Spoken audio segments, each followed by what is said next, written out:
I presented something for you. Here it is. I observed as Peter handed a cake box to my mother. Peter's forced smile left me feeling somewhat uneasy. Quietly, I accepted the cake box from him. After discreetly opening the box and confirming its contents, I discarded it in the trash. Hey, what do you think you're doing, Peter? My mother and Peter simultaneously directed their anger toward me, expressing their discontent with the scene that unfolded before them. Amazed, I questioned my mother. Did you see what was inside the cake? My mother began to tremble at the unexpected question, seemingly taken aback. I glared at Peter, seeking confirmation of my suspicions. Peter appeared frustrated and upset, confirming my thoughts. I clenched my fist, ready to confront Peter for his actions. My name is Samantha Bill, and I am 33 years old and working as a caregiver. My work keeps me busy every day, and by the time I return home at night, having left early in the morning, I am thoroughly exhausted. Despite anticipating the physical demands of my job, it has been challenging to find quality time with my husband Peter, whom I married a year ago. Peter works as a long-haul truck driver, with irregular hours, adding to the difficulties in our relationship. We recognize the need to address our marital issues, but both of us being immersed in our jobs has made communication challenging. Our initial meeting was through a mutual friend, and despite my shyness towards love, I started feeling pressured to seek a relationship after turning 27. After declining social invitations for a long time, I reached out to a friend who introduced me to Peter at a singles party. Peter, 3 years older than me, exuded calmness and composure, displaying the maturity that came with his age. I appreciated the stability he offered over fiery romance. Our interests aligned and we quickly started dating, eventually tying the knot a year ago. Initially, we lived with my mother, and despite my concerns, Peter was surprisingly okay with it. Unexpectedly, after our marriage, developments unfolded that I could not have predicted. A significant incident occurred at my workplace, resulting in several employees quitting. The reasons varied, from marriage to career changes. Those left behind, including myself, had to take on double the workload. I started coming home later than ever, causing our lives to become more out of sync.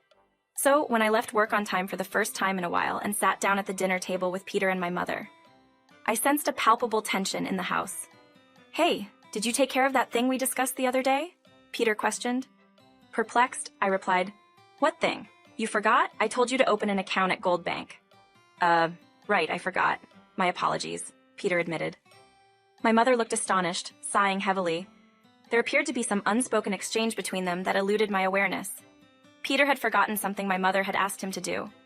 What do you mean, Gold Bank? Well, you know, Samantha, you have an account with Gold Bank, right? We never know what the future holds, and I think it would be wise for Peter to have one too. But he just won't listen. I'm sorry, I truly just forgot. Oh? Well, if that's the case, it's fine. Indeed, I have an account with Gold Bank. My mother disclosed that she deposits a small amount into that account every month, contemplating the unforeseen future. It seemed she intended to save for Peter as well, but he failed to grasp that, and perceived it merely as a demand to open an account. My mother had a habit of speaking in a curt manner, which could come off as cold. As Peter struggled to understand her real intentions, their conversations often missed the mark. Despite my difficulties in communicating with my mother, I intervened, defending Peter. Come on, Peter is busy too. No need to be so hard on him. You always say things so carelessly, not understanding the gravity of what I'm trying to convey. Not only did my mother's tone sharpen, but she also became emotional quickly. It appeared she was angry because her daughter didn't appreciate her kindness. Later in our bedroom, Peter confided in me. Your mom always seems to be nagging me. She gives me these confusing commands every day until I get home.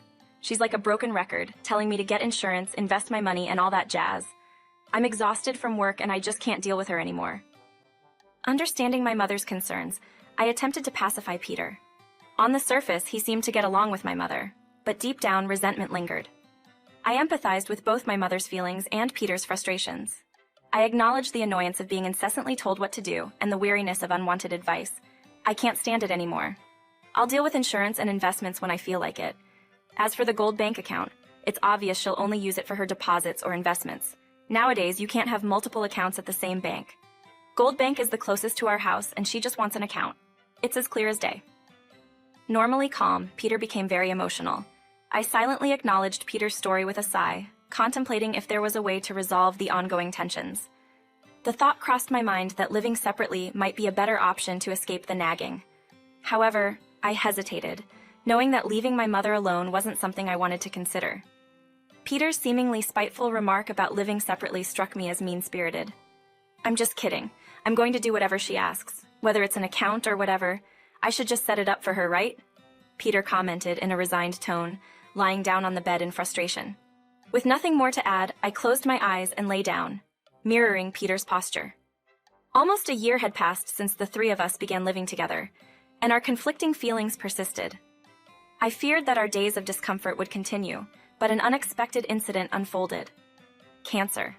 It was a frustrating revelation at my age. Returning home earlier than usual one day, my mother casually shared that she had been diagnosed with cancer. Peter hadn't returned yet, and it seemed like an opportune moment for her to break the news. "Oh no, is it serious? How advanced is it?" I asked, concerned. "It doesn't seem too serious yet, but I'm going to have surgery soon and will probably be hospitalized for a bit. Can you handle the housework?" My mother's focus on housework rather than her surgery left me conflicted, wondering if her concern was genuine or merely interfering. Despite my irritation, I assured her that I could manage. "Of course, I can manage. How old do you think I am? What's with you? I'm really worried about you," I responded, feeling a mix of frustration and concern. "You're crabby. I get it without you saying it every time. I can handle the housework. You just focus on getting better."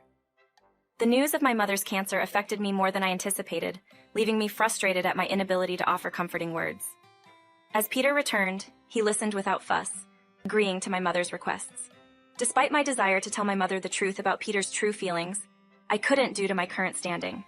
My mother believed Peter was on her side even as she scolded him sternly. I could only murmur my true allegiance to my mother in my heart. Later, my mother informed Peter about her illness and the need for surgery. Although I couldn't gauge Peter's reaction, seeing the peaceful look on my mother's face before she slept reassured me. However, Peter seemed deeply disturbed by the news of my mother's illness. How bad is your mother's illness?" "I'm uncertain. All she mentioned was that it wasn't that serious. Is that right?" Peter appeared unconvinced, offering a cryptic reaction. With my heart in turmoil, I attempted to calm down as I headed to bed. Our conversation for the day ended and Peter and I went to sleep in a chilling silence. From that day on, more than ever before, I continued living a life without crossing paths with Peter. It seemed that my mother and Peter rarely encountered each other. I started suspecting when Peter even came home. I usually went to bed before his return, and my day began either before he woke up or after he had left. It felt like living separately within the same house, and I was starting to wonder about Peter's thoughts. The day of my mother's surgery finally arrived. My mother sighed in her hospital room, expressing doubt that Peter would come. Even though he didn't, I silently kept my surprise hidden, encouraging my mother as she entered the operating room saying, "You got this." The surgery concluded roughly 5 hours later, and during that time Peter never showed up. Despite informing him, and he should have known about the surgery day, I could only assume he was busy with work. The surgery was successful, temporarily removing the cancer cells from my mother. Although she needed to stay hospitalized for a while, I sincerely hoped for her full recovery. When my mother woke up from the anesthesia, she seemed distracted. Despite being happy about the successful surgery, she couldn't help but wonder when Peter would visit. Attempting to reassure her, I said, "Don't worry, he'll come eventually." My mother, emotionally volatile, started to doubt that she might be disliked when Peter took a while to show up. While her suspicions weren't entirely wrong, she still believed that Peter was on her side, feeling betrayed. Listening to my mother's agitated complaints throughout her hospital stay, I felt a heavy heart. A week after the surgery, Peter finally visited. Coincidentally, I was there after work, and I could see my mother's face light up when he arrived. "Hey, how are you feeling? I thought you'd never come, Peter." My mother's tone sounded as if she had been waiting for a lover, embarrassing me. Peter handed a cake box to my mother, his forced smile making me uneasy. I quietly took the cake box from him, opened it slightly to confirm its contents, and then threw it into the trash. "Hey, what do you think you're doing, Peter?" My mother and I looked at each other, expressing our anger at what had transpired. "What did I do?" I asked my amazed mother. "Did you see what was inside the cake?" My mother trembled at the unexpected question as if she hadn't thought it was possible. I fixed my gaze upon Peter, seeking confirmation of my suspicions. Peter appeared visibly frustrated and upset, aligning with my expectations. In response, I tightened my fist, prepared to confront him for his actions. I couldn't comprehend why Samantha, my sister, had callously discarded the gift I had specifically purchased for Peter. Without hesitation, Peter assumed an aggressive stance, seemingly ready to defend his actions. Infuriated, I demanded an explanation, questioning his understanding of the situation. Refusing to let Peter have the final say, I acknowledged the long-standing history of us living parallel lives. But this time, I couldn't allow my mother to suffer due to Peter's thoughtless act. For a while, I had observed the disconnect between Peter and me, but confronting him directly felt somewhat intimidating. Nevertheless, I couldn't let my mother endure the consequences of Peter's thoughtlessness. The well-being of my mother was paramount, and I was determined to prevent any harm caused by Peter's misguided actions. Attempting to distract from the tension, Peter suggested trying the cake, claiming its deliciousness. Skeptically, I retrieved the cake box from the trash, noting its seemingly ordinary appearance. However, upon closer inspection, I recognized it as homemade. The unevenly spread cream and slightly damaged strawberries hinted that it wasn't from a professional bakery. Ignoring Peter's attempt to divert the situation, I intervened, taking a bite from the cake to expose the truth. Instantly, I detected an abnormality, an overwhelming saltiness and a potent smell of alcohol. Fighting the urge to vomit, I spat out the offensive cake. My mother, oblivious to the details, innocently inquired about it. Realizing the severity of the situation, I explained that the cake contained excessive salt and alcohol, substances harmful to a cancer patient. Peter, caught off guard, paled as he hadn't anticipated my discovery. Confronted with the truth, he abandoned his facade of goodwill, revealing a defiant expression. At that moment, my mother, comprehending the betrayal, looked at Peter with sheer terror. His true intentions had become apparent, and Peter, no longer able to feign goodwill, admitted to his deceit with a defiant expression. The sinister motive behind Peter's actions became glaringly apparent. A calculated attempt to expedite my mother's suffering for the sake of collecting insurance money. Peter's manic, almost hysterical laughter revealed his insanity as he shamelessly boasted about his intentions. The sheer horror of knowing his sinister plan and hearing him brazenly confess sent a shiver down my spine. The realization struck me like a sledgehammer. "Do you even comprehend the gravity of what you were attempting? It's a crime!" I exclaimed, incredulous at his lack of remorse. Peter's callous response further heightened the dread, declaring his willingness to become a criminal just to be rid of my mother. The derogatory terms he used, referring to her as an old hag, and his attempt to make her consume the poisoned cake shattered the image of Peter in my mother's mind, leaving her in a state of despair. As Peter vented his frustrations at my mother, accusing her of nagging and interference, her shocked eyes reflected the pain of betrayal. She had only sought to alleviate his financial struggles, not realizing the depth of his resentment. I maintained my composure, refusing to be intimidated by Peter's angry outburst. I could see my mother's frail form crushed by despair in my peripheral vision. In response to Peter's threats and aggression, I defiantly declared my determination to protect my mother. Rather than succumbing to his manipulation, I vowed to drive him away. I revealed that instead of gaining insurance money, he would be the one facing financial consequences, hinting at alimony. Peter, caught off guard, scoffed at my words, confident in his deceit. However, my trump card lay in a large envelope containing evidence of his affair. I scattered the contents at his feet, exposing his infidelity with a mistress. Peter's face drained of color, realizing the gravity of the situation. The evidence, gathered by a private investigator, left him with no room for denial. In a desperate attempt to deflect blame, Peter lashed out, attempting to paint me as the villain. However, his excuses sounded like the whining of a defeated individual. Despite his shouts and protests, I stood unfazed, resolute in exposing the unfairness of his actions. The revelation of his double life, cheating while feigning busyness, left me overwhelmed with a mix of emotions.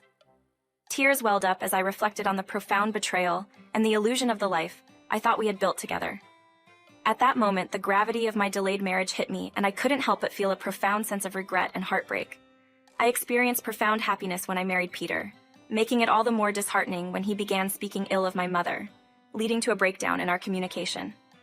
The pent-up sadness and frustration I couldn't share with anyone suddenly erupted.